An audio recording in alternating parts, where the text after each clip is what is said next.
Never eat the free bread at a business dinner. Never split the check if you invited the client. And never ever copy your boss without knowing why. This one dinner almost got her fired, and just a $2 move made her vice president. Nobody teaches you this in college, but here's the rule book for the real world. As a professional, when on a work trip, don't post the hotel view because your competitors are watching. If your boss slacks you at 9:17 p.m., on it is the only right answer. If a client starts giving you life advice, put your phone down and take notes like it's the final exam. Do you know why? This is exactly what happened to Maya, a junior marketing coordinator at Vanta Group, within the last 72 hours. She is a 24-year-old, smart, fast, and just 11 months into her first real corporate job. She is known for carrying her college backpack into client meetings. Her vice president, Diane Kessler, who has spent 15 years at Vanta Group and has closed more than $200 million in advertising deals, she pulled Maya aside on a Tuesday afternoon. She told her, "Pack a blazer, we're closing a $5 million deal for Corfit tomorrow at Miami, and you're shadowing." Maya blinked and asked,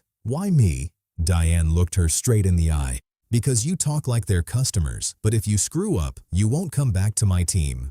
The next morning, Maya found herself seated in the first class for the very first time. She quietly lifted her phone and took a selfie. Diane noticed immediately, but didn't say a word. She simply turned her own phone face down on the tray table. Maya understood the message instantly. She deleted the photo. Several hours later, they arrived in Brickell. At 7 o'clock that evening, they walked into Red Ember Steakhouse. Their client, Marcus, was already waiting. Marcus was Corfit's chief marketing officer, a man who had built a $900 million fitness company from his garage. He wore a $10,000 watch and gym slides, an intimidating combination. Marcus ordered a bottle of 2018 Cabernet. Then he asked both ladies what they would love to have. "I'm good, just water," Diane replied.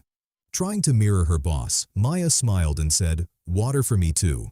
Marcus paused. "You kids don't drink anymore?" Maya replied in a panicking voice, No, I do, just not on weekdays. Clean living." Diane's eye twitched. Moments later, warm bread arrived at the table, freshly baked, salted, served with whipped butter. Maya, who had been hungry since they arrived at Miami, reached for the bread without thinking. Suddenly, Diane softly tapped on her shin with her heels beneath the table. Maya pulled her hand back like she had touched a hot stove. Marcus continued discussing fourth quarter strategy. Maya tried listening, but her brain was 60% bread, 40% panic. Eventually the bill arrived. Marcus reached for the leather folder. Desperate to recover from earlier mistakes, Maya blurted out, "Oh, we can split it." The temperature at the table instantly changed. Marcus signed the bill without saying another word. Then he looked at Diane. "Walk me out."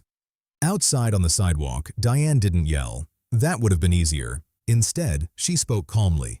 "Maya, you just told a man who owns 3 companies that he couldn't afford dinner." She paused. "You're off the Corfit account. Fly home tonight." Later that evening, at exactly 11:42 p.m., Maya sat alone in the hotel lobby crying into a decorative pillow that probably cost more than her monthly rent. Without stopping, Diane walked past her. She casually dropped a folded white cocktail napkin onto Maya's lap. Then she kept walking. Maya unfolded it. Written in black ink were only a few words. The Rules of Power.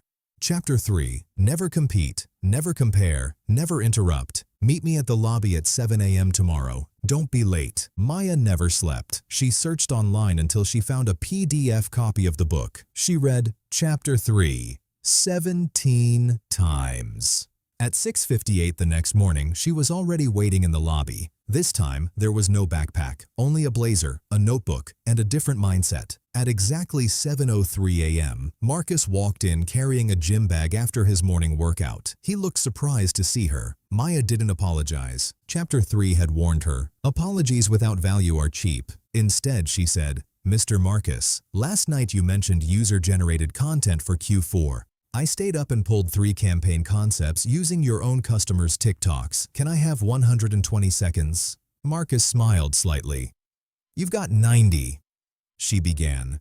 "No marketing jargon, no buzzwords, only ideas. Your moms aren't buying abs. They're buying 15 minutes of peace.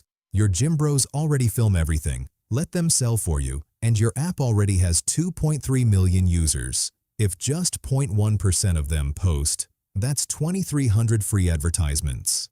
Marcus stopped walking. Then he asked the question every young professional eventually hears. Why should I trust a 24-year-old? Maya answered without hesitation. You shouldn't. You should trust Diane. She's been right for 10 years straight. I'm just trying to learn how she thinks. If I'm wrong, cut me. If I'm right, give me $200,000 to prove it. If I fail, it's on me, not her. Marcus turned toward Diane, who stood about 10 feet away sipping black coffee. She shrugged. She's your headache now, Marcus said. $200,000 test. You have 30 days. Quick pause. If you find this helpful, like this video and share it with someone you truly care about. This could be the push they need to level up their career. 3 weeks later in Austin, Texas, at CoreFit's Creator House, Maya was surviving on Celsius drinks and Slack notifications. She was 24 years old, managing 14 creators, a $200,000 budget, and Diane's reputation. When the campaign was finally launched, mothers began posting 15 minutes of peace workout videos. Gym creators started duetting one another. By day 28, $200,000 in ad spend had produced $1.4 million in tracked revenue, 7 times return on ad spend. Marcus immediately called Diane and Maya on a conference, but Maya stayed muted. Marcus laughed. Your kid's dangerous. We're in for $5 million. Diane smiled. She's not my kid. She's my account executive. Then she unmuted Maya and said, You're promoted. Don't make me regret it. The following Monday, back at Vanta Group on the 47th floor, Maya wanted to thank Diane. Formally, she would have purchased an expensive candle, but she remembered Chapter 7 of the rule book. Never give your boss a gift they can't expense. Power notices what can't be expensed. At 5:45 that morning, the office was still empty. Maya quietly taped a $2 bill and a sticky note to Diane's computer monitor. The sticky note read, For the coffee you bought me on my first day, best ROI of my career. At exactly 9:01 a.m., Diane called her into the office. She held up the $2 bill. You know why this matters? Maya answered carefully. Because details matter? Diane shook her head and said, Anyone can expense a steak dinner, but $2? You can't expense that. It tells me you remembered something when nobody was watching. In this business, Diane continued, contracts are forgotten, but feelings, they're audited. That's what closes deals. Then Diane opened her desk drawer. She slid the original napkin across the desk. Chapter 8. Read it. You'll need it for London. Years later, Diane explained it best. College teaches you how to do the job. I teach people how to keep the job. Here's the truth. Rich families often teach their children how to read a room before they ever teach them how to read a spreadsheet. The rest of us usually learn only after we accidentally tell a millionaire he can't afford a ribeye. You can have a perfect GPA, a flawless portfolio, 100,000 followers, and still lose to the 23-year-old who simply knows not to touch the bread. Business isn't about who's smartest. It's about who's most aware, knowing when to speak, when to mirror, when to pay, when to stay quiet, when to listen, and when a $2 bill is worth more than a $2,000 gift. People who learn these lessons early don't freeze during their first interview. They turn the question, why should I hire you? Into, give me 30 days to prove it. They understand that a simple $2 bill can build more influence than an expensive gift ever could. Most people only learn these lessons after they lose the client, the promotion, or the opportunity. Don't wait until life embarrasses you before learning how the real world works. Building wealth is not luck. It is a skill, and it is a strategy. Like every skill, the more you learn, the better you become. Subscribe now and let us keep sharpening it together.